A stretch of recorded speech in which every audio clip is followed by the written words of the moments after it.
This is a CC Radio podcast.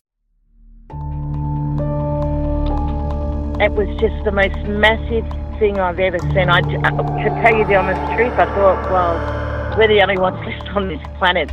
Something's happened. We've missed something here. The fear that went in me when I seen it was just like the feeling. I'd say it was fear, but I've never felt that feeling before in my entire life. It's a weird feeling, like you can't explain it when you don't know. You feel like you're being followed, but you don't know what it is. We had two to our right, another one in front of us, another one to the left, and another one just across the road, shaking the daylight out of the tree. All we get was a big red eye. I remember waking up and looking at the end of the bed, and there was a figure there, almost insect-like, and then I blacked out. Welcome to the show, everyone. You are listening to Believe, Paranormal and UFO Radio. My name is Cade Moyer, and thanks for tuning in. If you've had an encounter, get in touch with me. My email address is believe@ccradio.com.au, or you can message me on Facebook at facebook.com/Believe UFO Radio. If you enjoy this episode, there are a few things you can do to help the show. Firstly, you can go to iTunes and leave us a 5-star rating and review, or you can share the show around social media with your friends and family, and that will help us grow. Tonight I'm joined by Christine, and Christine's been having paranormal encounters ever since she was a child. Christine, welcome to the show. Hi, I'm glad to be here. I'm very happy that you're here. Your encounters are quite intense. So are you able to go back to the start and tell us all about how they first started with you? Yeah, sure. I grew up, I've lived in 3 haunted houses, and the first one is the one that I grew up in. And I've just been really aware of, other, how can you explain it? I've been fascinated with paranormal since I was a child. I've always been aware that there's something else out there. Anyway, my parents built the house that I grew up in 1962. I grew up in the Sydney suburb of Ryde. And it was your standard 1960s model, double brick. You walked in to lounge room, living room, get straight through the kitchen. The hallway ran straight up the middle. One side was the bathroom, toilet, linen closet. My brother's bedroom was, and I'm describing this because one of the episodes you get the layout of the house. Anyway, my brother's bedroom was up the end of the hall, then my parents' bedrooms and my sister's. And my sister and our bedroom sort of jutted out and was in line with the veranda. And I don't know when I first started hearing them. It probably would have been early. But I'd hear footsteps come up the veranda, open the front door, and, then nothing. And I'd mentioned this to my mum, and she'd say, it's just the milkman. And this was the day when the milkman delivered, you're talking in the early 60s. So that seemed plausible. But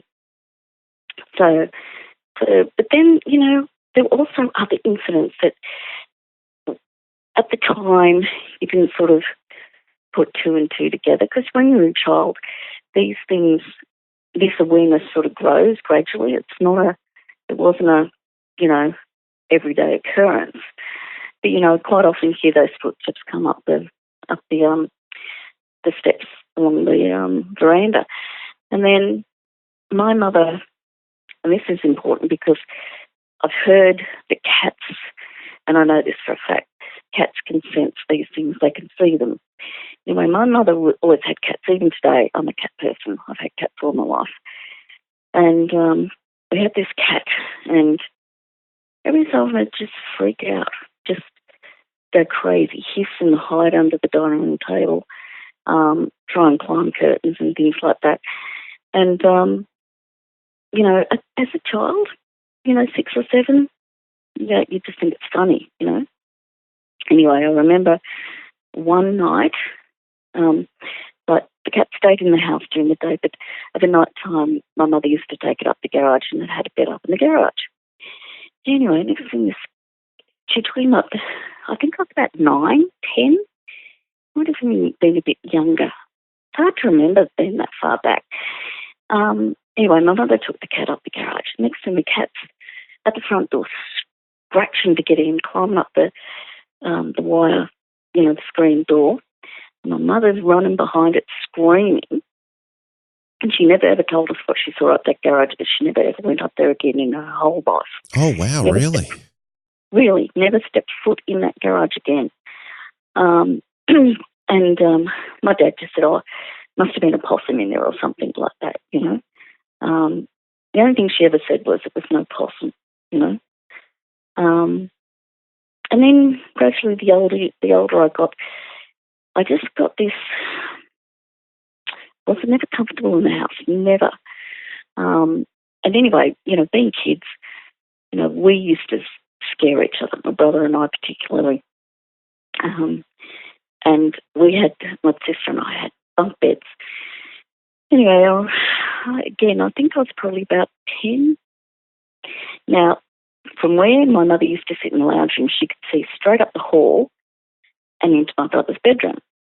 And this is another thing. Ever since I sort of wrote to you, I started thinking, I always thought I was the only one that heard anything or saw anything in the house.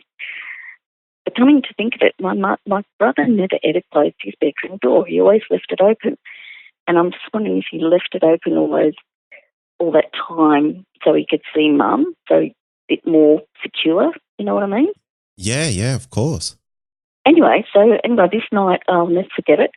Still etched in my mind. I mean, I'm 60 in December and I can still see what was standing over my bed, and it was a classic. It was just horrible. It was like an old man, and it was white, and he was standing over my bed, and he had this horrible look on his face. The only thing I can describe this as evil, and his hands were sort of like paws. Anyway, I screamed out to my mother. I said, "Can you get Richard out of my bedroom? He's in my bedroom scaring me." He said, "He's not in your bedroom." I said, "He is." And I put the covers over my head, took them off, he's still there. And I said, "He's still here. He's scaring me." And Mum said, "I can see him. He's in his bedroom, fast asleep." And so I just put the covers over my head again. Look, it seems like it was ages, but it was probably 30 seconds or so. Took it back off, it had gone. Whatever it was, had gone.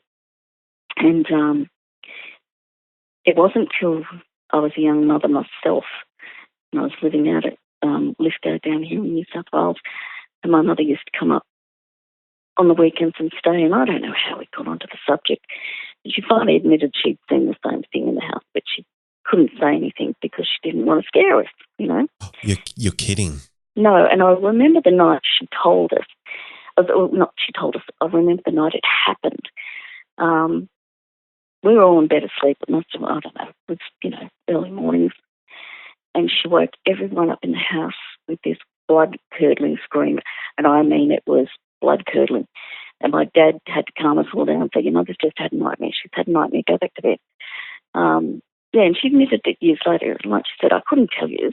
You were kids, Wow. And she always said to me, "I can't understand how the house was haunted when we built it. But you don't know what was on the land before that.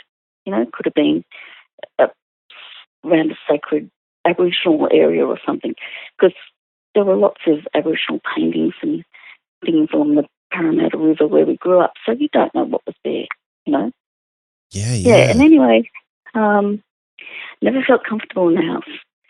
And when I was a teenager, my sister had married then and moved out. My parents used to go to her place quite often and, visit the grandkids and stay overnight and that. And if I'd gone out and my brother wasn't home, I'd get home and I'd open that front door and I'd turn on the light. I'd run through the kitchen, turn on that light, turn on the dining room light, run up the hall, I would not go to bed unless all the lights were on in that house. I just was never, ever comfortable in it. Never. And, you'd hear other things like, there was one night, again, I was a teenager, probably about 16, 17, not long working. and I heard this horrific bang and crash. Like my mother had all these china cabinets with a lot of antiques from her mother and her grandmother. And it sounded like the whole lot had just been thrown on the floor and smashed. And I thought, how could no one else have heard this, you know? And I was expecting to find an absolute mess in the morning, and there was nothing, you know? And I started to doubt my own sanity after a while, you hear it, but did you really hear that? Is that what you really heard? And it was quite, anyway, when my parents passed away, and we went down, and I was living at Newcastle at the time, and we went down, and my brother and I, and we, gave the place a good makeover to sell it, and it looked really nice. And my ex sister-in-law said, "Oh, I could live in this house," and I'm thinking, no, you couldn't. No, you couldn't. Might look all right, but no, there's something here. And yeah, that was the first house, and it was like my mother said, she couldn't understand what it was or why it was there, but whatever it was might have, I don't know. Wow. It's just, yeah. That's incredible, Christine. And the fact that the whole house has basically been affected by this just really goes to show that something was definitely going on. It wasn't just you experienced something and you kind of second guessing, oh, is this really, really happening? Am I maybe dreaming? Am I making this up? But for everyone to experience it, it kind of cuts that out, really. Well, I wish I had asked my mother what she had seen that night when she took the cat up the garage, because honestly, in the rest of her life, she never stepped foot in that garage again. My father would have to stop the car at the bottom of the driveway. She'd get out and walk in the house. Wow, really? So it affected her for the entire time that she was there? Yep, definitely. Yep. And like I said, when my sister got married, Mum and Dad were always over. So this is what makes me think maybe Dad sensed something too, or heard things and saw things, because, they were never home. Once my sister got married and got her own house, they were always over to her place, Yeah. Very strange. Did your dad ever let on that he saw something? No. Was your dad the type of guy to lead that information on, or was he more so, do you think he would have kept that to himself? He was a policeman. He kept it to himself. Yeah. He probably rationalised it, Yeah, no, of course. Wow. And this entity that you saw over your bed, was that a regular occurrence, or was that just a one-off? No, just a one-off. And it was like a classic horror story figurine, where you see the wizened old face, and it's snarling, and it's got its hands up, and they're like claws, and they're glaring at you. And I swear as God is my witness, that's what I saw that night. I can still see it now. That must have been terrifying. It was terrifying, and it was probably, I don't know, it's hard to tell what time frame it was over. It seemed like a long time, but it couldn't have been more than 2 minutes or so.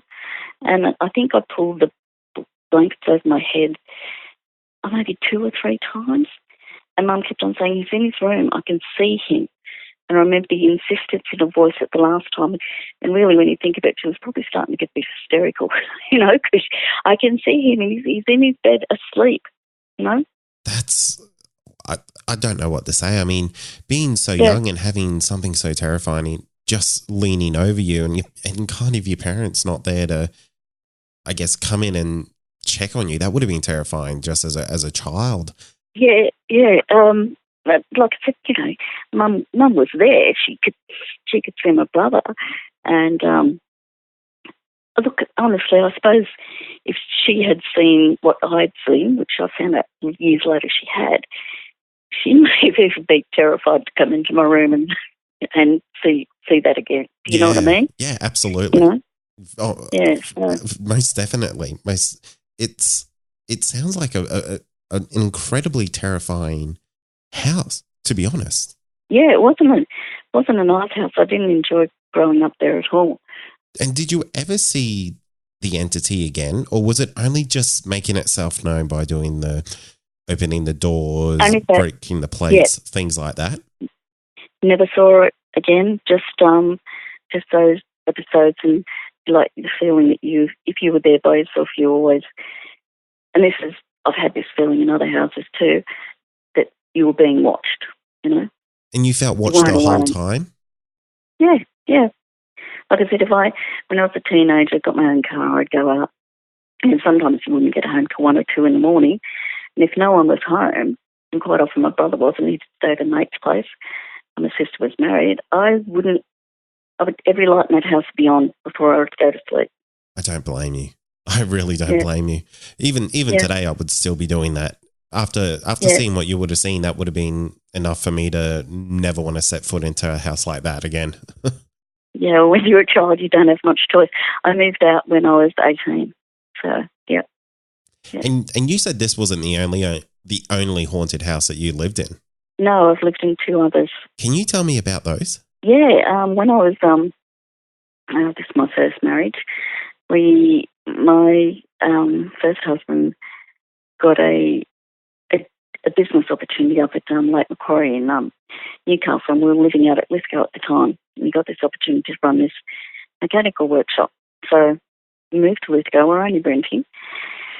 And we rented this beautiful, beautiful little cottage on the Pacific Highway at South Belmont.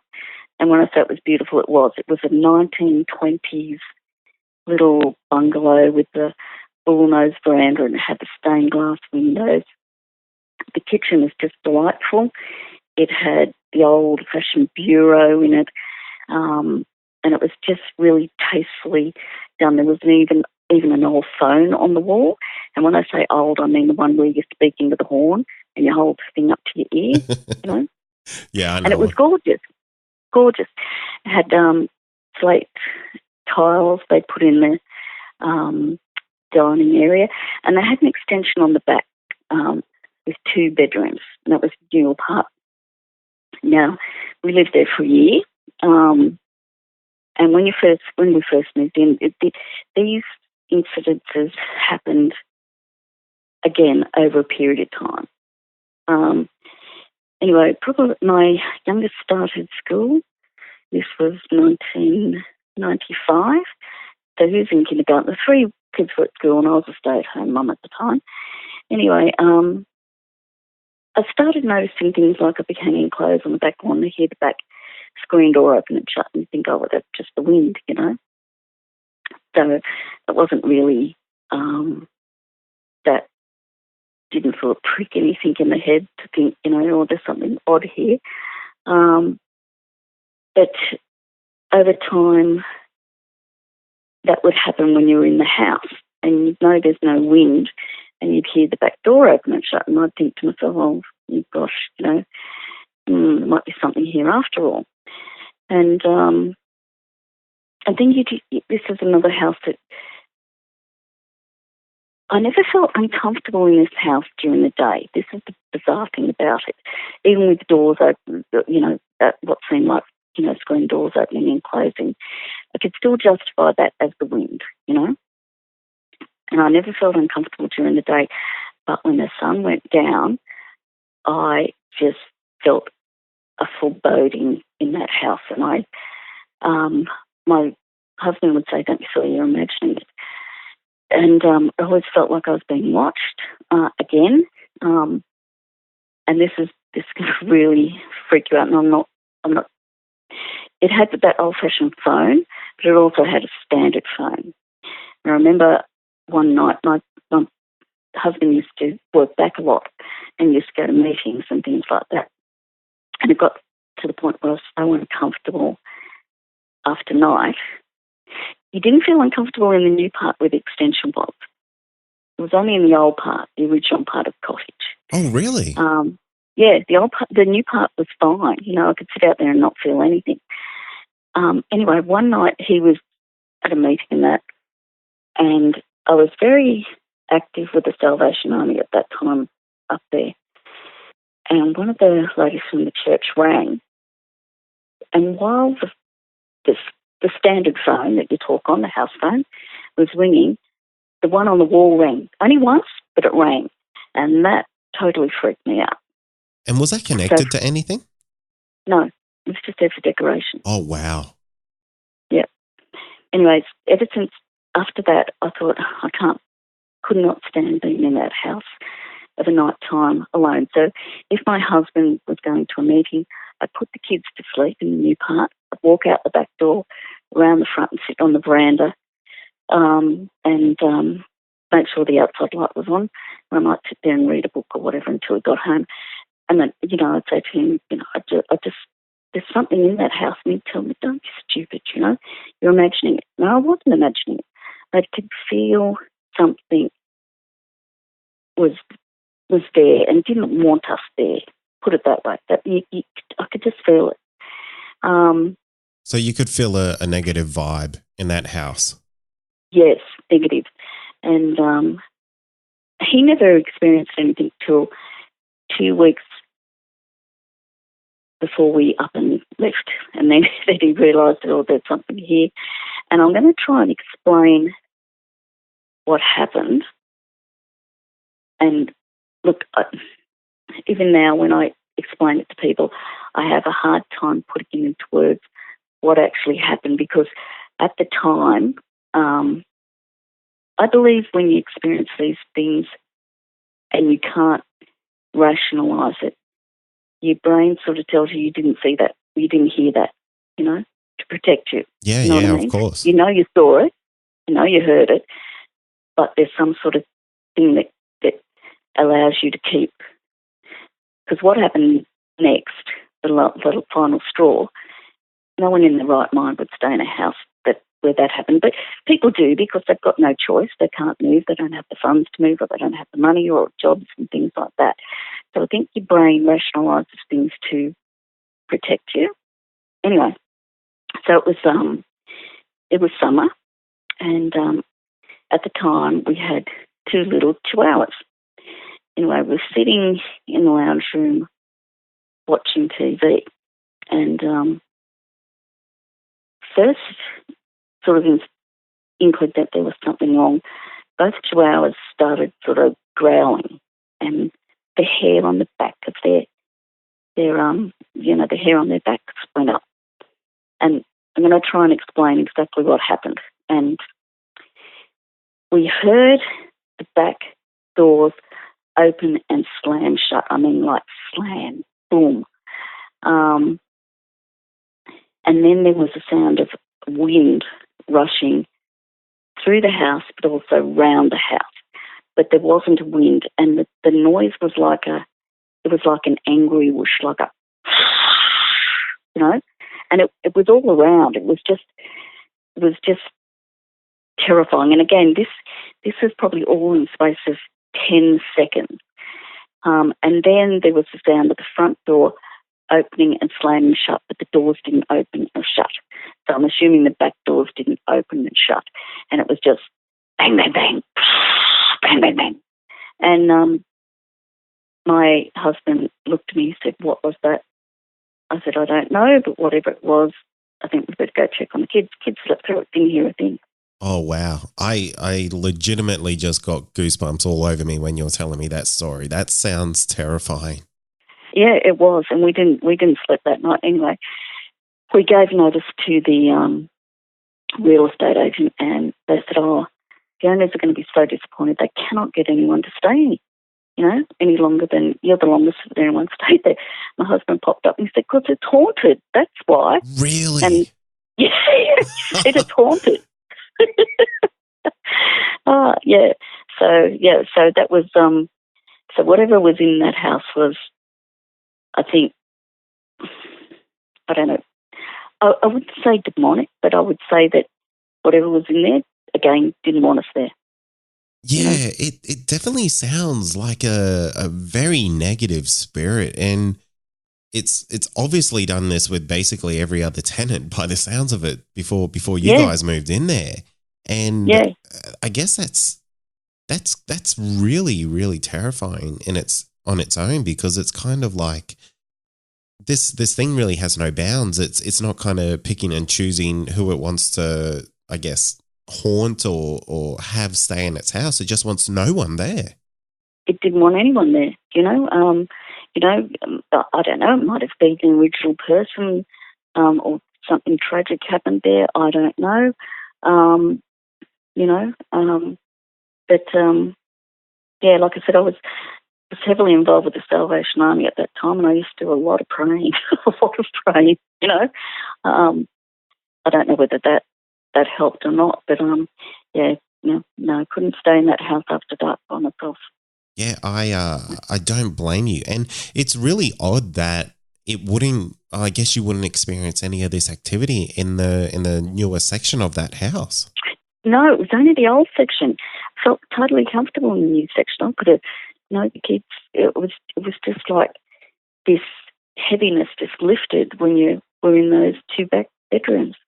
Did you ever take I guess I don't really know when this happened in the time frame, but did you ever take a moment to do some research on that property since living there? No, I haven't. But the third house we did do some research on.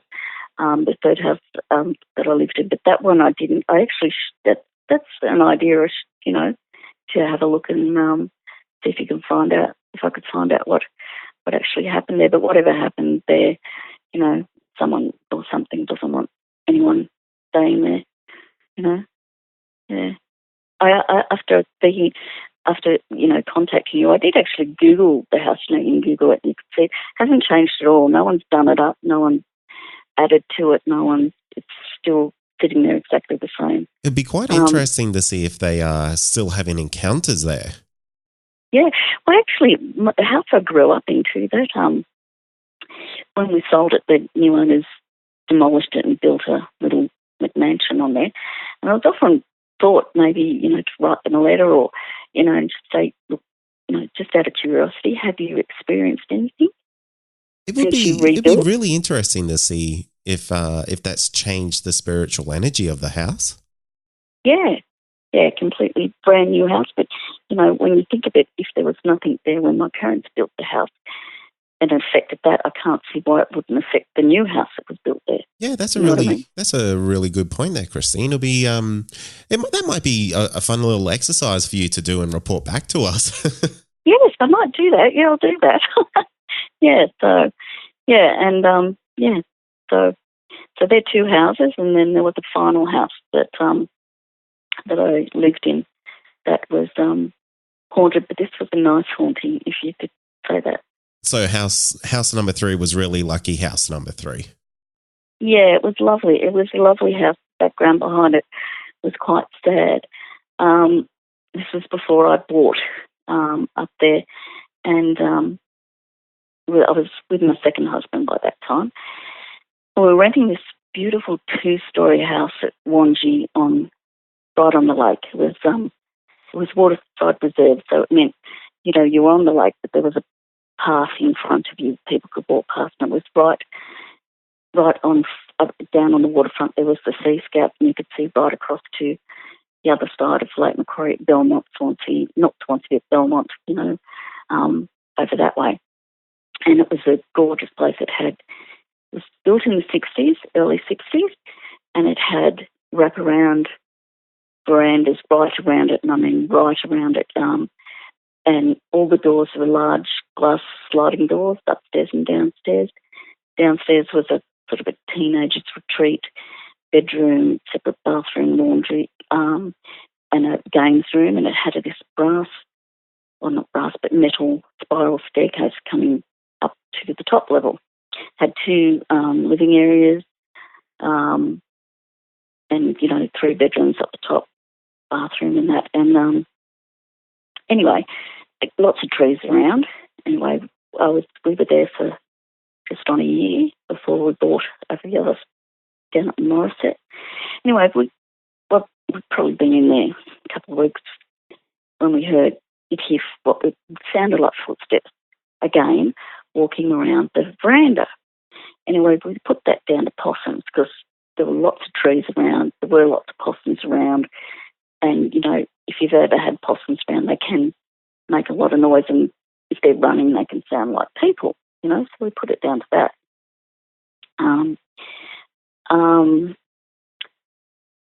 what started thinking me that there could be something to this house was I went to work a couple of times and I'd come home and the kids had already left for school by the time I left for work, and I'd come home and the doors would be wide open and you'd think, I know I shut these doors, you know.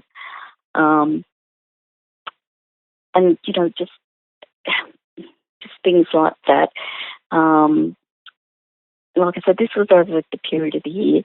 Never felt like I was being watched. Never felt like whatever was in there was a threat, except the only thing that happened that really started me thinking, well, there's something here, was my eldest son. He was 14, 15 at the time. He comes flying up the stairs. He said, something just threw my school bag off the top of my wardrobe at me. Oh, wow, really? Yeah. Well, if you knew my eldest son, you'd probably, I'd be throwing it at you too. He's 34 now, but anyway, and he said, no, I'm not sleeping down there again. Anyway, I said, okay, just sleep up here for tonight. He probably didn't, you know, trying to reassure him, it probably just fell off, you know, you're imagining things. Anyway, and I thought, oh, you know, there could have been something to that. Anyway, lo and behold, you'd hear creaks on the floor, like someone was walking along the floorboards, and you could dismiss that. But what you couldn't dismiss was hearing footsteps come up the spiral staircase. That's when you knew that there was something here. But again, you'd hear them come up, you'd hear them go across the dining room floor into the kitchen, but it didn't freak you out. It was really bizarre. You never got scared, never freaked out about it. I just thought whatever's here is friendly. And quite often, you know, you would hear that. Not every day, not every week, but it would happen, you know. Oh, here he comes. He's coming up the stairs again. Anyway, there was one Anzac Day, and they had a display of people who served in the wars from Wanji down at the RSL club. Anyway, they had this. Oh, I've got to go back a bit. One of the things about Wanji is it was a little village, right, and everyone knew everyone. You know, the school was tiny. Anyway, one of my daughter's mother's friends, yeah, she got talking to me. She said, "It's a lovely house, isn't it?" I said, "Yeah, it is." She said, "The gentleman who built the house died in Vietnam." So I know this. I know he probably. I thought it was really nice. He's not haunting the place. He's getting to enjoy the house that he never got to enjoy in life. You know. Yeah, that's a really beautiful way of thinking of it. Yeah. Anyway, and they had this display down at the RSL club at Wanji this Anzac Day. And my daughter, she looked at this photo and she said, "That's the man that was standing in the doorway of my room." And it was the guy who built the house. Really? Yeah. And she said he was in a pair of shorts. I said, "Why didn't you tell me?" She said, "Because he didn't scare me. I just rolled over and went back to sleep." Yeah. Wow. And did she see him ever again? No, just the one time. She said he was just standing in the doorway looking at me. And Wow. she said, and I just rolled over and went back to sleep. So it was nice to put, I can't remember, don't ask me what his name is, I can't remember what his name was, but it was nice to put a identity to, you know, the person. The only time I could say I was a bit freaked out was, again, was my Chihuahua. Chihuahuas are always in these stories. It was Christmas and my kids were at their dad's, and my husband at the time was at a Christmas do, and I was reminding this Chihuahua for a friend, and the footsteps started coming upstairs and the dog was just freaked out. And I thought, I'll go and pick up my husband and, you know, get the dog to calm down. But that was the only time that, you know, probably because an animal reacted, it got you a bit. But that was the only time that ever, I could say, had a bit of discomfort. But it was nice. That's the way I looked at it, that he's enjoying the house he never got to enjoy in life.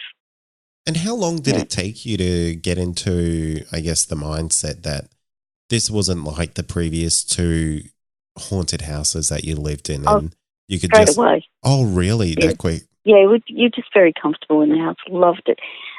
If we could have bought that house, we would have.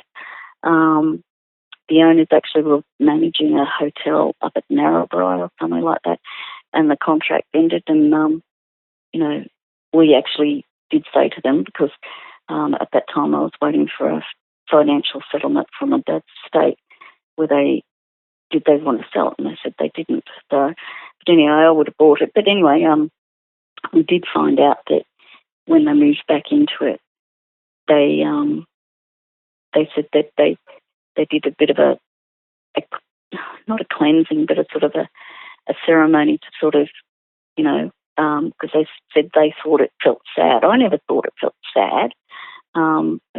Yeah.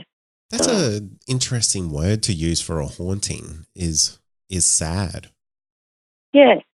And you never felt like it was a sad house at all. You felt quite happy in there. Yeah. Yeah, nicest house I've ever lived in. And yeah, the story behind it is sad. Yes, very sad that, you could build a house and then never get to enjoy it. Yeah, I mean, it is quite a sad story to it, but it's almost nice that I guess the spirit or the gentleman is continuing to, I guess, visit the residents and enjoy it. Yeah, yeah. So I don't know whether he's still there. I don't know, if those original people here, because I'm talking about 20 years ago, still own the house at all. But all I can say is that my experience there was pleasant, and that was a nice haunting, not a scary one. Yeah, absolutely. And it's kind of like a good palate cleanse after the two previous houses that you were in, and you really don't want to go back to something like that. So yeah, that's a really good experience. Like I said, I'll be 60 in December, and I think over the years I've sort of, I don't know, they say that some people have, all of us have psychic abilities, some people have them more than the others, and I've just been able to get a feeling about a house. Like when we were looking to buy, there was another house at Wangi on the other side, and it was waterfront. Again, gorgeous house. It was tri-level, but as soon as I walked in there, it felt cold, and the main bedroom was on the bottom level, and it was sort of dug into the ground. It's really hard to explain. It was a beautiful house, but in the main bedroom, I said to my husband, I couldn't live here. It just was a horrible feeling, So I trust my feelings now when I go into a house. So do you think it doesn't feel right? Do you think you have a little bit of a psychic ability to feel these types of things? I think so. Yeah. It's not something I've explored, but just from reading things and that, I think, oh yeah, that's happened to me. I can relate to that.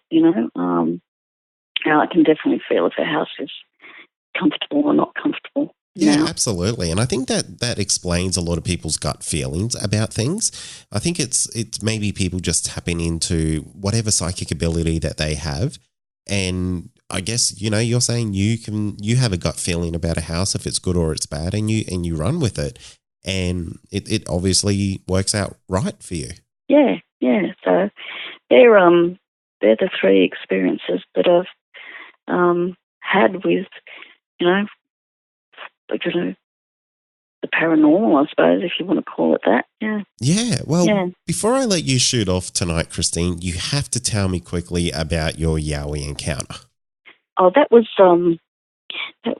40 years ago on the 18th of December, 1977.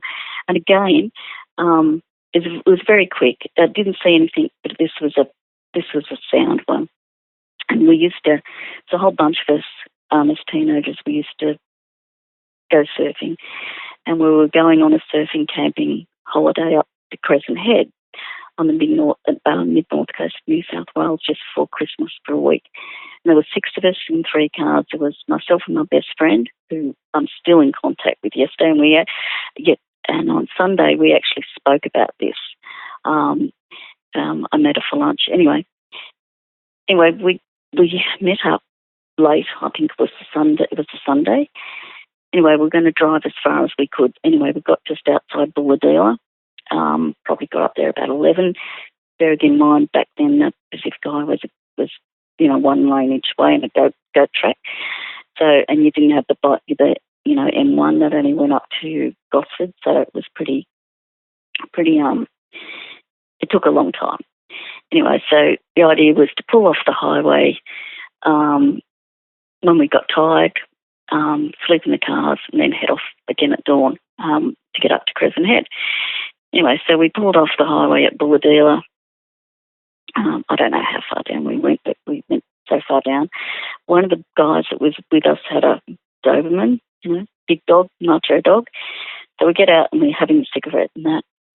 And all of a sudden this flock of, there must have been sulphur-crested, they weren't galahs, but they were something like that, cockatoos, galahs or something, come screeching out of the forest, just screeching. You couldn't see them because it's midnight. Like something had startled them. And then probably a couple of seconds later, 5 seconds, 10 seconds, this little wallaby comes flying out of the bush. And anyway, I turn around and this big Doberman is on the ground whimpering. And so I said to him, it's funny what you remember. He says, oh, get up, you stupid dog, what's wrong with you? And then we heard this. And I've listened to a lot of the American, chronicles, and I've listened to a lot of recordings and things like that. And what we heard was horrific. It was a howl and a scream all in one, and it just came from everywhere, but it just boomed out of the bush. And we all just looked at each other, and the guy picked up his dog, threw it in the back, and off we went. Now, again, your brain sort of justifies him. Did I really hear that? Was it really that? Now, we've all kept in contact over 40 years, one way or another. Someone knew where someone was and blah, blah, blah. And we had this reunion about 10 years ago. Anyway, we started seeing each other again quite regularly now because the gentleman who had the dog has terminal cancer. So we go up and we see him, and his wife said it boosts his morale and things like that. Anyway, we all met for lunch except for one person. We don't know where he is. Anyway, we met at Avoca Beach, which is where we used to go, and someone brought it up, and they said, remember that camping trip to Crescent Head, and that when we heard that scream, and everyone to a T said it was a yowie. It had to have been, because there's nothing else in the Australian bush that can make that noise. It was a scream and a howl all in one. And like I said, I met my friend on Sunday, just gone for lunch, and she brought it up. She said, do you think it might have been a koala? I said, no. Koalas, I know they can make a lot of screaming noises, but it wasn't that. She said, no, you're right, it wasn't. And did you think at the time that it was a yowie, or do you think it's... Yeah. Oh, really? Yeah, definitely. Because like I said, from the very beginning, I have been interested in these sorts of things from a very young age. Anything that was paranormal or out there or different or cryptoid fascinated me. Just fascinated me that there could be these creatures out there that, mythical, that could be real, And, to me, all these reports of sightings and that, they can't, not everyone's making it up, That's simply amazing. And I really do want to thank you for coming on the show and sharing your absolutely fascinating life of encounters with us. Yeah, it's been a pleasure. I just hope I can get to sleep now and go to work in the morning. Look, hopefully we haven't brought up too many spooky memories, but I really do appreciate you coming on the show, and I reckon our listeners are absolutely going to love your stories. Well, thank you. It's been a pleasure. And that's going to do it for tonight. And remember, if you have had an encounter, get in touch with me. My email address is believe@ccradio.com.au, or you can message me on Facebook, and that's facebook.com/Believe UFO Radio. Until next time, stay safe, and you've been listening to Believe Australian Paranormal and UFO Radio.